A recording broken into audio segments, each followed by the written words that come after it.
think your silence isn't doing anything.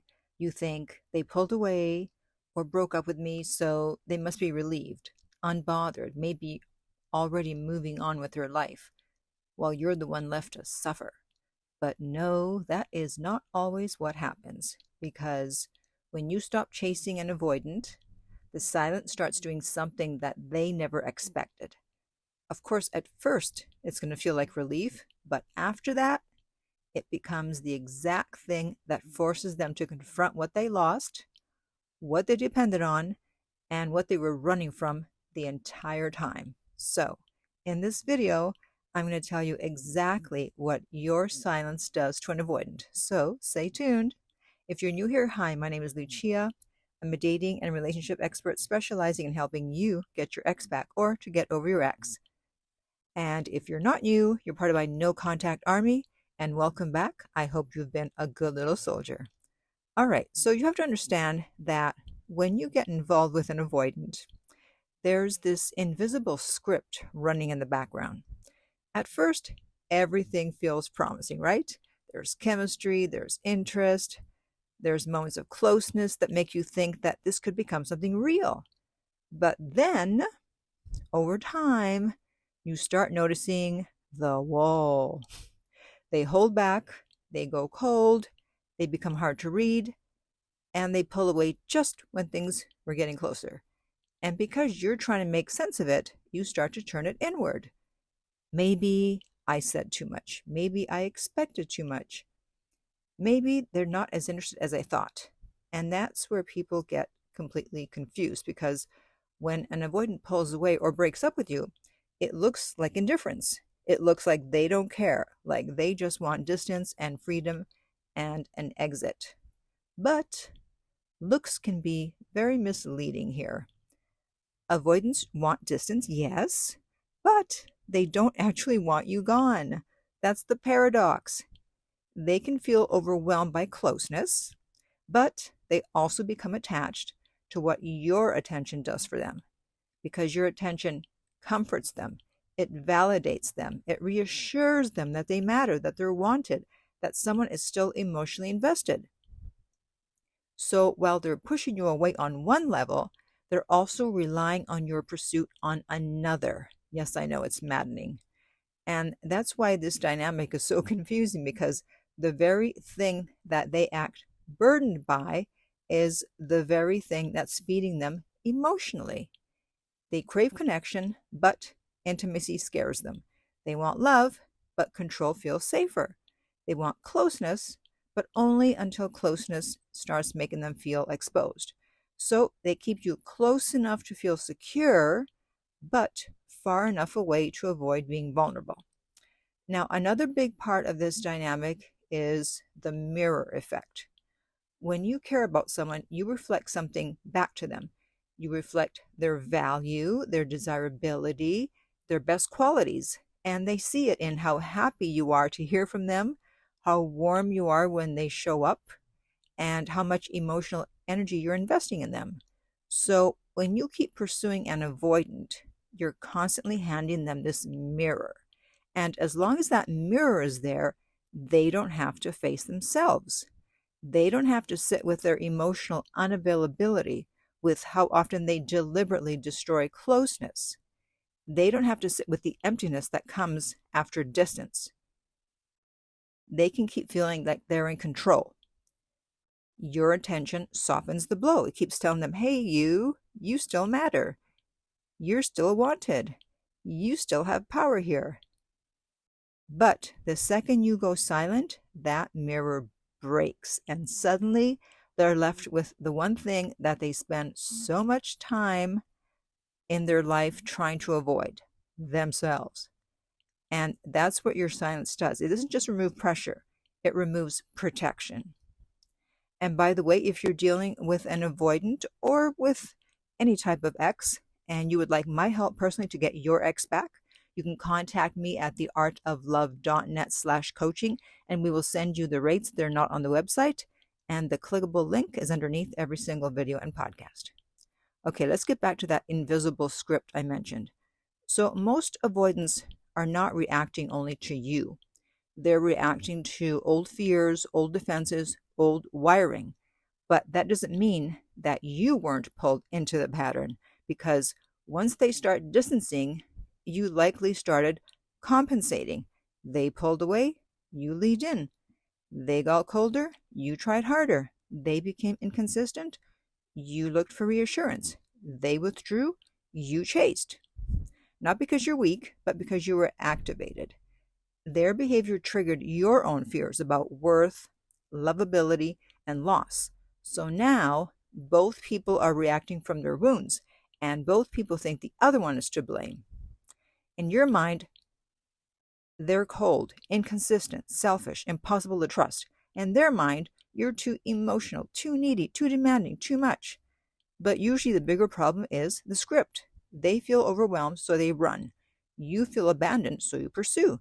They feel more pressure, so they withdraw harder. You feel more panic, so they push more, and the connection gets destroyed by the pattern. This is why no contact changes everything. This is exactly why chasing never fixes this, because the more you chase, the less they have to confront losing you. They stay focused on escape and getting relief from your emotions. So even if they care, they're not really dealing with the loss, they're dealing with the intensity. That's why walking away matters. Not to manipulate them or punish them or play games, but because it's the only way to interrupt the script. And once you stop chasing, they can't organize the whole relationship around escaping you because you're not chasing them. And by the way, if you'd like some help with not chasing them and staying in no contact, you can check out my app Silencio, which is available in both the App Store and on Google Play. And the link to that is underneath every single video and podcast. And you can also check out my book, No Contact Secrets, available, of course, at nocontactsecrets.com, where you can read 2 free chapters before you purchase the book. Okay, so as I was saying, so now they have to face something else, your absence. Now, at first, avoidants are not going to feel your absence. As I said earlier, they feel relief. The pressure's off, the expectations are gone, the emotional debt feels lifted, they can breathe again. And this is where a lot of people start to panic and they ruin everything because they sense that relief and they think, see, I knew it. They never cared. No, that first wave of relief is real, but it's temporary because relief isn't the same as peace. Relief just means that the stimulus is gone. It doesn't mean the attachment is gone. And once the nervous system settles down, something else starts creeping in, the silence. And this is where your silence starts doing its real work. Because at first, they were focused on your neediness, but now they're forced to deal with your absence. At first, they were focused on escaping the intensity, and now they're left with what's missing.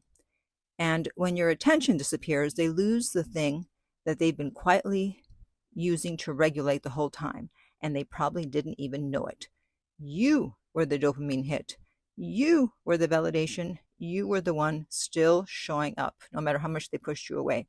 And now all of that's gone, and their internal structure starts to wobble. And here's the irony. They thought that distance would protect them, but now the very strategy that they trusted most starts creating the exact suffering they were trying to avoid. Because when your silence gets loud, they're no longer buffered by your presence, by your attention, or your pursuit. They're left alone with the self they kept running back to for safety. But if they're not healed, that's not peace. That's fear.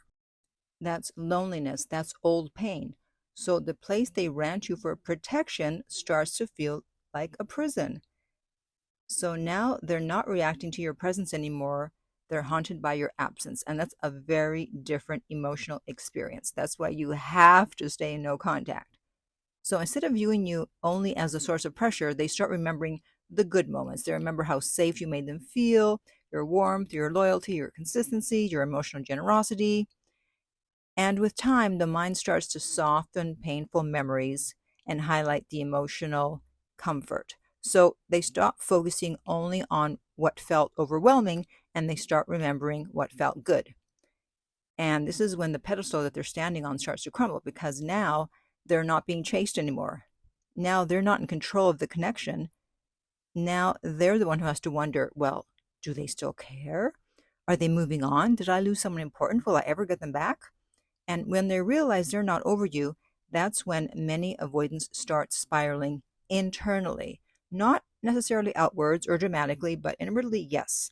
Because now they have a problem that they cannot solve through distance. Because they thought that pulling away would bring peace. And instead, it created a different kind of pain. And when that emotional crash happens, the brain starts looking for what's missing and starts circling back to the person who used to make them feel grounded, wanted, and emotionally safe. And that person is you. And that's when curiosity turns into longing. And that's when silence starts working in your favor instead of against you. And this is when they might begin to realize that you were never the burden that they made you out to be in their mind. You were the person who kept loving them while they were busy defending themselves from love. But you got to keep this in mind. Missing you is not enough. Just because an avoidant misses you, it doesn't mean that they're ready for a healthy relationship. Because missing you is not the same as changing, and reaching out is not the same as being ready. And some avoidants do come back, but they come back for different reasons.